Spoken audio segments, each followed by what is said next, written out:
ନୂଆପଡ଼ାରେ ଉଚ୍ଚଶିକ୍ଷା ମନ୍ତ୍ରୀ ସୁରଜବଂଶୀ ସୁରଜ ପ୍ରଥମ ଦିନରେ ଜିଲ୍ଲାର 5ଟି ବ୍ଲକର ବିଭିନ୍ନ କାର୍ଯ୍ୟକ୍ରମରେ ଯୋଗଦାନ କଲେ।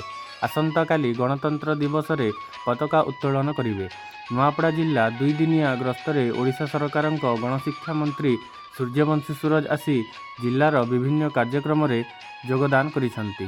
ନୂଆପଡ଼ା ଜିଲ୍ଲା କୁମନା ବ୍ଲକଠାରେ ଶ୍ରୀ ଅରବିନ୍ଦ ଶିକ୍ଷାନୁଷ୍ଠାନରେ ମହିଳା ପାଠ୍ୟ ସମ୍ମିଳନୀ କାର୍ଯ୍ୟକ୍ରମରେ ଯୋଗଦାନ କରିଥିଲେ। ପରେ ସେଠାରୁ ଖରିଆର ସ୍ୱୟଂଶାସିତ ମହାବିଦ୍ୟାଳୟଠାରେ ଅନୁଷ୍ଠିତ ଅଧ୍ୟୟନ ବ୍ଲକ ଓ ଅତିରିକ୍ତ ଶ୍ରେଣୀଗୃହ ପ୍ରକୋଷ୍ଠର ଭୂମି ପୂଜନ କାର୍ଯ୍ୟକ୍ରମରେ ଯୋଗଦାନ ଦେଇଥିଲେ। ସେଠାରୁ ମଧ୍ୟାହ୍ନରେ ଖରିଆର ଅଗ୍ରେସନ ଭବନଠାରେ ବିଜେପି କାର୍ଯ୍ୟକର୍ତ୍ତା ସମ୍ମିଳନୀରେ ଯୋଗଦାନ କରିଥିଲେ। ପରେ ଅପରାହ୍ନରେ ସିନାପାଲି ଅଗ୍ରେସନ ଭବନଠାରେ ଏବଂ ବୋଡ଼େନଠାରେ ଅନୁଷ୍ଠିତ ବିଜେପି କାର୍ଯ୍ୟକର୍ତ୍ତା ସମ୍ମିଳନୀରେ ଯୋଗଦାନ କରିଥିଲେ। ସନ୍ଧ୍ୟାରେ ଖରିଆର ରୋଡ଼ ସହରର ବନକାଠାରେ ସ୍ମାର୍ଟ ପାର୍କ ଉଦ୍ଘାଟନ, turf cricket ground, library, flood light ଓ ସୁଇମିଂ ପୁଲ୍ ନିର୍ମାଣ ପାଇଁ ଭୂମି ପୂଜନ, ମୋଙ୍ଗରାପାଲିଠାରେ ଆହାର କେନ୍ଦ୍ରର ଶୁଭୋଦ୍ଘାଟନ ଭଳି ବିଭିନ୍ନ ଉନ୍ନୟନମୂଳକ କାର୍ଯ୍ୟକ୍ରମରେ ଯୋଗଦାନ କରିଥିଲେ। ପରେ ନୂଆପଡ଼ା ସଦର ମହକୁମାସ୍ଥିତ ଜିଲ୍ଲା ବିଜେପି କାର୍ଯ୍ୟାଳୟଠାରେ କର୍ମୀ ସମ୍ମିଳନୀରେ କାର୍ଯ୍ୟକ୍ରମରେ ଯୋଗଦାନ କରିଥିଲେ।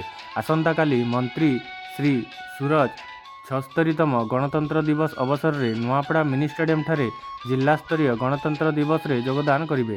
ମଧ୍ୟାହ୍ନରେ ହରିପୁର ସ୍ଥିତ ଗୁରୁକୁଳ ଆଶ୍ରମ ଏବଂ ସିଲଦା ସ୍ଥିତ ନ୍ୟାସନାଲ କଲେଜର ବାର୍ଷିକ ଉତ୍ସବରେ ଯୋଗଦାନ କରିବେ।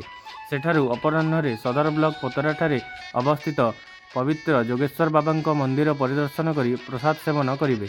ପରେ ସାରାବଙ୍ଗଠାରେ କ୍ରିକେଟ ମ୍ୟାଚରେ ଯୋଗଦାନ କରିବେ ଏବଂ ପରେ ନୂଆପଡ଼ାଠାରେ ସାଂସ୍କୃତିକ ଭବନର ଶୁଭୋଦ୍ଘାଟନ କରିବେ।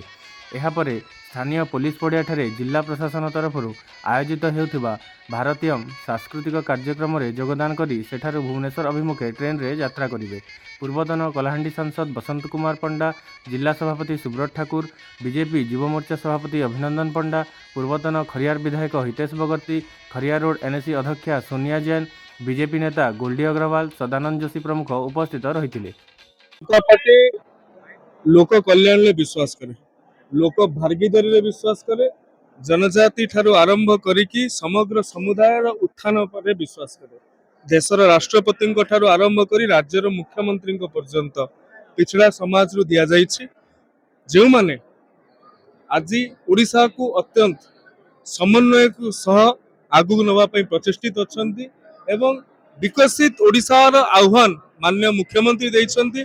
नुआपड़ा जिला विकसित नहला जाए ओडिशा विकसित हो पारिबनी, खरियाल विकसित नहला जाए नुआपड़ा विकसित हो पारिबनी। एही आशा संकल्प सहित कार्यकर्ता मानक सहित भावर आदान प्रदान होइतला। धन्यवाद। For more updates, please subscribe to our channel and press the bell icon.